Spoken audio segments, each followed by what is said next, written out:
MA final के सभी विद्यार्थियों का स्वागत। हमारे सिलेबस में साकेत चलती है। साकेत के शीर्षक पर आज हम विचार करेंगे कि साकेत का शीर्षक ये क्यों रखा और इसका औचित्य क्या है। कोई भी रचना का शीर्षक जब रखता है, नामकरण करता है, तो उसमें कुछ बातें होती है, कई कारण होते हैं। किसी प्रबंध काव्य या महाकाव्य का नामकरण किस आधार पर हो, इस संबंध में साहित्य दर्पणाकार ने कुछ व्यवस्था की है, कुछ नियम हैं। वैसे तो बहुत सारे कोई 8 आधार हैं जो कई अपने जो पुराने द्वारिका प्रसाद सक्सेना है उन्होंने 8 आधार बताए हैं। तो अभी अपन साहित्य दर्पणाकार के आधार पर कुछ जो 4 बिंदु हैं उनको देख लेते हैं। नामकरण इन आधारों पर किया जा सकता है। पहला नंबर है, महाकाव्य का शीर्षक कवि के नाम पर हो सकता है, होना चाहिए। दूसरा, कथा वस्तु के आधार पर शीर्षक का नाम हो सकता है। तीसरा, नायक के नाम पर उसका नामकरण हो सकता है। चौथा, किसी अन्य पात्र के नाम पर उसका नामकरण रखा जा सकता है, परंतु प्रत्येक सर्ग का नाम उसके वर्ण विषय के आधार पर होना चाहिए। तो इस प्रकार ये कुछ वजहें हैं, कुछ कारण हैं, कुछ बिंदु हैं जिन पर नाम हो सकता है। कवि मैथिली शरण गुप्त ने इसका नाम साकेत रखा। साकेत अयोध्या का ये एक पौराणिक नाम है। इस नामकरण के पीछे कई भावनाएं छिपी हुई है। साकेत की रचना जिस उद्देश्य से की गई थी, ये दोनों ही इस नाम के को सिद्ध करते हैं। राम कथा भी सहज ही सिद्ध हो जाती है। उपेक्षित पात्र इतिहास का, तो वो उसका वर्णन कवि ने किया जब उर्मिला का, तो एक तरह से साहित्यकारों के ऊपर एक कलंक ही था कि उन्होंने सीता को तो महत्व दिया, राम को भी दिया, किंतु लक्ष्मण की पत्नी नवविवाहिता जिसने इतने वर्ष निकाले, 14 वर्ष, उसका कोई महत्व नहीं था। साहित्य में साहित्यकारों का उन पर ध्यान नहीं किया गया। तो ये नाम जो साकेत रखा, इससे उन्होंने इस उर्मिला नाम को अमर कर दिया। उर्मिला नाम रखने पर लक्ष्मण के नायकत्व की हानि तो होती है, किंतु वो साकेत में भी हुई है, पर राम और सीता भी प्रासंगिक चरित्र बन जाते हैं यहाँ पर, जो महानायक है वो। अतएव साकेत नाम जो है देकर कवि ने राम कथा के महत्व की रक्षा की और उर्मिला के 14 वर्ष वहीं व्यतीत करने के कारण उनके चरित्र को आवश्यक उभार दिया। साकेत नायिका प्रधान एक जो काव्य बनकर रह गया। 2 इसके लाभ भी हुए हैं। नंबर 1, वह अपने आदर्श की व्यंजना करने में सफल हुआ है कवि। उसका आदर्श था अपने इष्ट देव राम की प्रतिष्ठापना करना। नंबर 2, उपेक्षिता उर्मिला के जीवन की विशेषकर विरह की घड़ियों की मार्मिक अवतरणा करने में कवि को सफलता प्राप्त हुई है। तो ये साकेत काव्य जो है, इसका नामकरण के बारे में कुछ बातें अपन ने देखी।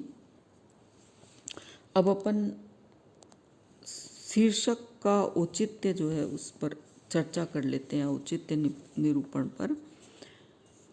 देखिए, इस विवेचना के पश्चात ये प्रश्न उठता है कि क्या साकेत नाम सार्थक है। प्रश्न कई बार पूछा जाता है परीक्षा में कि क्या ये साकेत नाम जो रखा है गुप्त जी ने, क्या ये सार्थक है। तो थोड़ी सी चर्चा अपन कर लेते हैं इस संबंध में। निश्चित रूप से ये कहा जा सकता है कि साकेत नाम उचित है, औचित्यपूर्ण है। डॉक्टर नगेंद्र ने लिखा है कि स्थान ऐक्य का साकेत की कथा वस्तु में बड़ा सफल प्रयोग है और साथ ही साकेत नाम भी पूर्ण रूप से सार्थक होता है। साकेत में जाकर राम और सीता की कहानी प्रधानतः उर्मिला की कहानी बन जाती है। इसी रूप में इसका विकास और संगठन यानी राम कथा की पृष्ठभूमि पर ही हुआ है, ये होता है। इसके अतिरिक्त वाजपेयी जी ने एक बात कही है, मैं आपको बता देती हूँ कि एक बात यह भी हो सकती है कि साकेत की सीमा में गुप्त जी चित्रकूट को भी समाविष्ट करते हों। साकेत तो प्रागैतिहासिक नगरी थी जो त्रेता तक इस धरती पर रही, पर तदुपरांत स्वर्ग चली गई और उसके स्थान पर अयोध्या की सृष्टि हुई। साकेत नगरी के अतिरिक्त किसी साकेत प्रांत की कल्पना ऐतिहासिक नहीं है। साकेत नामकरण के कारण उसमें समाविष्ट संपूर्ण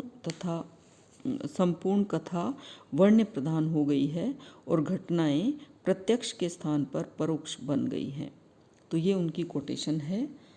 सार्थकता के विषय में विस्तार से समझने के पीछे बताए गए तत्व और आवश्यक उपकरण सही लग रहे हैं हमें। उन्हीं आधार पर साकेत के नामकरण की सार्थकता पर हम विचार कर सकते हैं। इस प्रकार से देखिए कुछ बिंदु है। नंबर 1, पहला बिंदु है वर्णित विषय से संपृक्त, दूसरा घटनाओं का केंद्र, तीसरा प्रभावोत्पादक और चौथा औत्सुक्यवर्धक और समृद्धता युक्त। ये इस कथा के औचित्य पर अगर अपन चर्चा करते हैं तो ये बिंदु हैं। तो वर्ण्य विषय से संपृक्त, इसमें आप देखिए साकेत का प्रमुख प्रतिपाद्य है उन घटनाओं और जो पात्र हैं उनका उद्घाटन करना जो उपेक्षित है। राम कथा से संबंधित सभी काव्यों को देखने से प्रतीत होता है कि कुछ अंशों को सभी ने उपेक्षित दृष्टि से देखा है, जिनकी प्रतिपादना की गई है उनको सभी ने उद्घाटित किया गया है। उदाहरणार्थ ऐसे प्रमुख प्रसंग 3 हैं जिनकी उपेक्षा की गई है। नंबर 1, पहला जो है, सर्वप्रथम लक्ष्मण की पतिव्रता पत्नी उर्मिला ने वियोग के दिनों को कैसे व्यतीत किया, इसका उल्लेख किसी काल में नहीं हुआ। ठीक है। दूसरा देखिए आप, कैकेयी के कलंकित चरित्र को सभी ने वर्णित किया है परंतु उसे समझाते हुए उदात्तीकृत नहीं किया। गुप्त जी ने ऐसा किया है चित्रकूट वर्णन में। तीसरा, लक्ष्मण की शक्ति लगने वाली बात को सुनकर अयोध्या वासियों के हृदय में अपने प्रियजन की रक्षा के लिए हलचल या बेचैनी होने का वर्णन किसी ने नहीं किया है और ये गुप्त जी ने किया है। तो आप ये देखिए कितने प्रमुख वो वर्ण्य विषय जो है उसकी संपृक्तता हमें दिखाई देती है।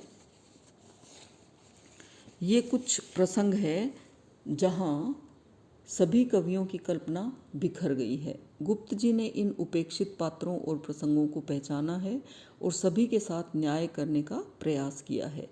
सबसे बड़ी बात है कि इन सभी का सीधा संबंध साकेत या अयोध्या से है। उर्मिला साकेत में ही विरह का दीर्घ जीवन बिताती है।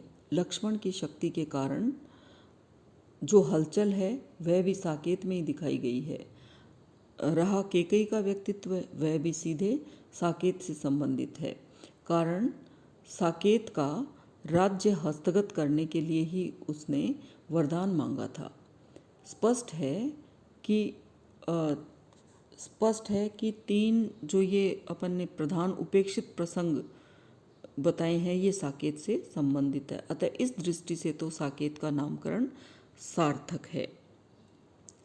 तो आज हम इतना ही करेंगे और इसके शीर्षक के औचित्य के बारे में अगले वीडियो में अपन बात करेंगे। धन्यवाद।